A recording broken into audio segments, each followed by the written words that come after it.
Di balik kabut dingin dan hutan belantara Alaska yang tak kenal ampun, terdapat sebuah kisah yang membuktikan kekuatan tekad manusia dalam bertahan hidup. Eric LeMarc, seorang mantan pemain hoki es dan peseluncur salju profesional, menemukan dirinya terjebak dalam badai salju yang tak terduga pada tahun 2004.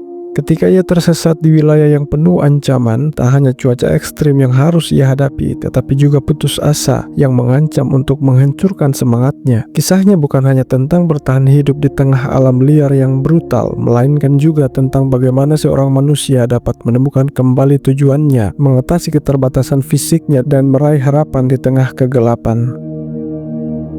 Eric LeMarc lahir di Paris 1 Juli 1969.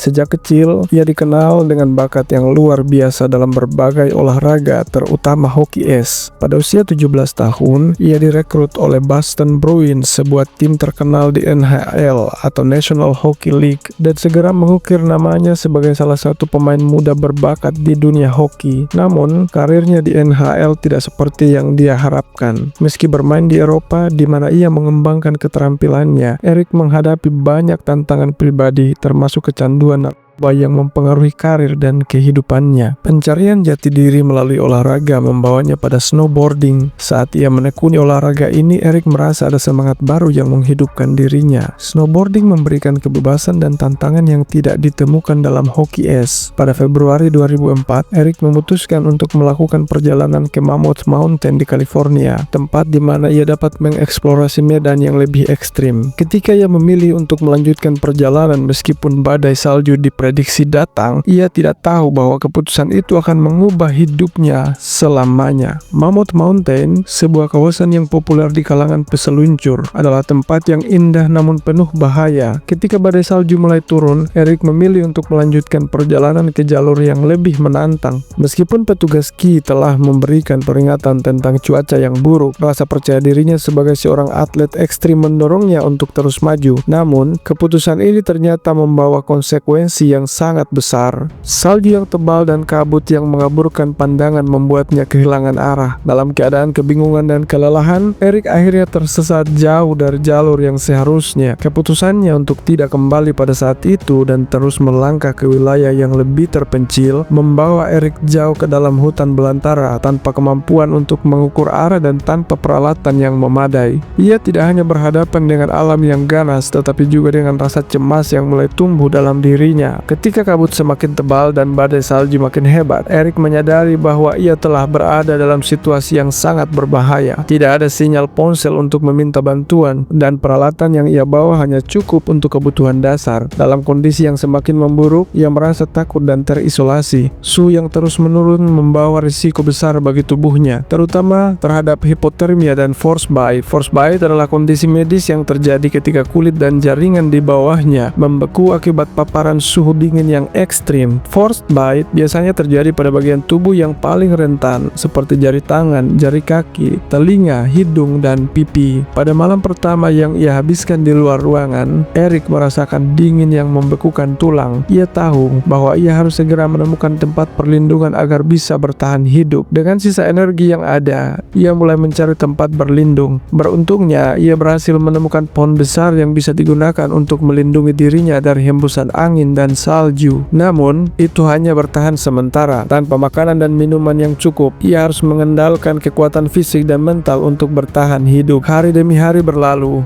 dan Eric semakin terjebak dalam kesendirian yang tak terelakkan. Dalam kondisi yang semakin sulit, ia harus mengandalkan segala keterampilan bertahan hidup yang ia ketahui. Dengan kemampuan terbatas, ia mengumpulkan biji pinus dan ranting kayu untuk dimakan, berusaha menghindari rasa lapar yang menyiksa.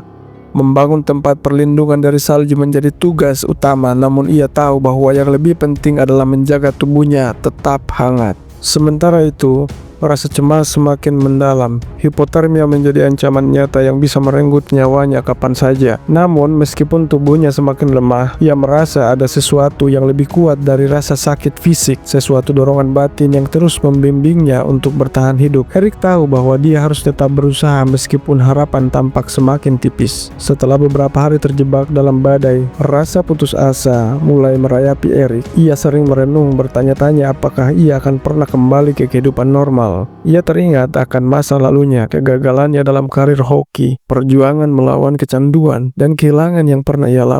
Semua itu terasa seperti beban yang semakin memberatkan. Namun di tengah kegelapan itu, Eric menemukan keberanian yang tidak ia sadari dalam dirinya. Ia mulai berpikir tentang orang-orang yang ia cintai dan apa yang akan mereka rasakan jika ia tidak bertahan. Semangat untuk hidup, untuk kembali ke rumah dan memperbaiki kehidupannya, menjadi motivasi utama yang mengusir rasa putus asa. Kekuatan mental dan tekad untuk bertahan hidup menjadi kunci bagi kelangsungan hidupnya di tengah tantangan yang luar biasa. Akhirnya, setelah 8 hari bertahan hidup, Eric menemukan dirinya kembali di jalur yang lebih aman dan dekat dengan resort ski. Namun, ia dalam keadaan yang sangat buruk, kekurangan makanan, menderita hipotermia, dan dengan frostbite parah pada kedua kakinya. Ia segera dilarikan ke rumah sakit, di mana dokter memberitahu bahwa kedua kakinya harus diamputasi. Keputusan medis itu mengubah hidupnya secara drastis, namun Eric tidak menyerah.